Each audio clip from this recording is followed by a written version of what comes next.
ప్రాంతాల్లోని రైతులకు బొప్పాయి సాగు లాభసాటిగా మారింది. బొప్పాయిలో పోషకాలు అధికంగా ఉండడంతో నానాటికి వినియోగం పెరుగుతోంది. దీంతో పండిస్తున్న రైతులకు సాగు ఆశాజనకంగా ఉంది. అధిక విస్తీర్ణంలో సాగుకు మొగ్గు చూపుతున్నారు. ఆగస్టులో మొక్కలు నాటేందుకు కొంతమంది రైతులు నారు మొక్కలు పెంచుతున్నారు. అయితే పిండి నల్లి, నారుకుళ్ళు ఆశించడం వల్ల మొక్కలు చనిపోతున్నాయి. వీటి నివారణకు సరైన యాజమాన్య చర్యలను చేపడితే నాణ్యమైన నారు అంది వస్తుందని తెలియజేస్తున్నారు వైరా ప్రధాన శాస్త్రవేత్త doctor J Hemant Kumar.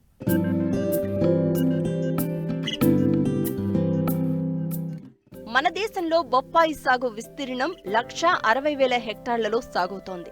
57 metric టన్నుల ఉత్పత్తి జరుగుతోంది. విస్తీర్ణం, దిగుబడిలో ప్రపంచంలోనే మన దేశం మొదటి స్థానంలో ఉంది. బొప్పాయి అధికంగా పండించే రాష్ట్రాల్లో తెలంగాణ, ఆంధ్రప్రదేశ్, ఉత్తరప్రదేశ్, బీహార్, అస్సాం, తమిళనాడు, కర్ణాటక, మహారాష్ట్ర, పశ్చిమ బెంగాల్, ఒరిస్సా ముఖ్యమైనవి.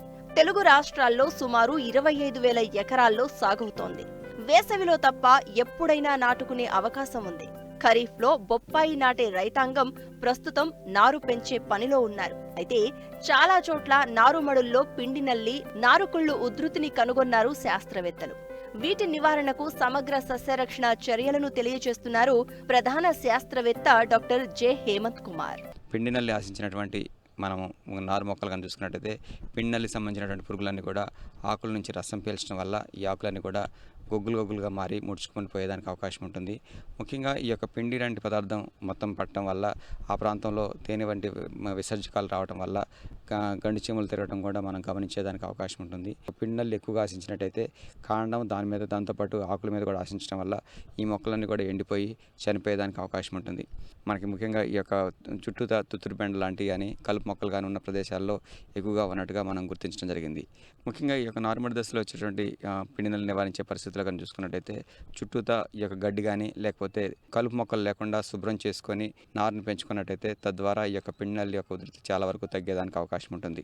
ఎక్కడైతే పిండి నల్లి ఆశించిందో 1-2 మొక్కలకు ఆశించినట్టయితే వాటిని జాగ్రత్తగా తీసివేసి నాశనం చేసినట్టయితే ఇది వేరే మొక్కలకి వెళ్లకుండా తద్వారా తక్కువ ఖర్చుతోటి ఈ యొక్క పిండి నల్లిని నివారించేదానికి అవకాశం ఉంటుంది. పిండి నల్లి మీద మైనపొర ఉంటుంది కాబట్టి రసాయన పురుగు మందులు పనిచేయడం అనేది చాలా తక్కువగా ఉంటుంది. కాబట్టి ఇలాంటి పరిస్థితుల్లో కానీ చూసుకున్నట్టయితే షాంపూ ప్యాకెట్లు 5 ప్యాకెట్లు 10 లీటర్ల నీటి కన్నా కలిపి పిచికారీ చేసుకున్నట్టయితే చాలా వరకు ఈ మైనపు లాంటి పదార్థం పోవటం వల్ల తర్వాత మనం ఉపయోగించేటువంటి రసాయన పురుగు మందులు దీని మీద బాగా పనిచేసి తద్వారా నివారించేదానికి అవకాశం ఉంటుంది. రసాయన పురుగు మందుల విషయంకి వచ్చినట్టయితే వేప నూనె అయినట్టయితే 2.5 మిల్లీలీటర్లు, దీంతోపాటు 1/2 గ్రాము సర్ఫ్ పొడి కానీ లేకపోతే స్టిక్కర్ కన్నా లీటర్ కలిపి కనుక పిచికారీ చేసుకున్నట్టయితే పిండి నల్లిని సమర్థవంతంగా అరికట్టేదానికి అవకాశం ఉంటుంది. ఈ రసాయనిక పురుగు మందుల విషయం కూడా చూసుకున్నట్టయితే డైమిథియేట్ అయినట్టయితే 2 మిల్లీలీటర్లు లేదా 1/2 మిల్లీలీటర్ సబ్బు లీటర్ నీటి కలిపి పిచికారీ చేసుకున్నట్టయితే ఈ యొక్క పిండి నల్లిని సమర్థవంతంగా అరికట్టి తద్వారా ప్రస్తుతం ఉన్నటువంటి పరిస్థితుల్లో నారుమడి నుంచి మంచి నారు సాధించడంతో పాటుగా పంట నాటిన తర్వాత కూడా మొక్కలు దృఢంగా పెరిగి మంచి దిగుబడి సాధించేదానికి వీలుంటుంది. నారుకుళ్ళు తెగులు నర్సరీలో ఎక్కువగా నష్టాన్ని కలుగజేస్తుంది. మొదలు మెత్తగా మారి వేర్లు కుళ్ళిపోతాయి. కాయలున్న చెట్లకు ఆశిస్తే నష్టం అధికంగా ఉంటుంది. 1 సంవత్సరం వయసున్న చెట్ల కంటే 1 వారం వయసున్న నారు మొక్కలు ఈ తెగులుకు సులువుగా లోనవుతాయి. పంట ఏ దశలోనైనా ఈ తెగులు ఆశించవచ్చు. ఈ నారుకుళ్ళు తెగులు లక్షణాలు కనుక చూసుకున్నట్టయితే మొక్క వేరు అదే రకంగా కాండం కలిసే దగ్గర చూసుకున్నట్టయితే మొక్క అంతా కూడా మెత్తబడి కుళ్ళిపోవడం అనేది సాధారణంగా జరుగుతూ ఉంటుంది. సాధ్యమైనంత వరకు ఈ మట్టిని జాగ్రత్తగా నింపుకోవడం అనేది ఒక ముఖ్యమైన అంశము. దీంట్లో కానీ చూసుకున్నట్టయితే మరీ నల్ల మట్టితో కాకుండా దీనికి సంబంధించినటువంటి సరైన పాళాలో ఎర్రమట్టి, పశువుల ఎరువు, దాంతోపాటు నల్లమట్టి వీటిని కలుపుకొని కనుక మనం నారుని పెంచుకున్నట్టయితే ఇలాంటి పరిస్థితుల్లో నీరు పోయే సౌకర్యం బాగా ఉంటుంది. కాబట్టి ఈ యొక్క నారు కొల్లటం అనేది చాలా వరకు తగ్గుతూ ఉంది. దాంతోపాటు కనుక చూసుకున్నట్టయితే మనం 90 కేజీల పశువుల ఎరువు, దాంతోపాటు 10 కేజీల వేపపిండి, 1 కేజీ ట్రైకోడర్మా విరిడే దీన్ని కలిపి 10 రోజులు ఉంచి ఇలాంటి మట్టిని మనం నారు మొక్కలు పెంచేటువంటి మట్టితో కనుక కలుపుకొని కనుక మనం పెంచుకున్నట్టయితే నారుకుళ్ళు తెగులు ఆశించేటటువంటి అవకాశం చాలా వరకు తగ్గుతూ ఉంది.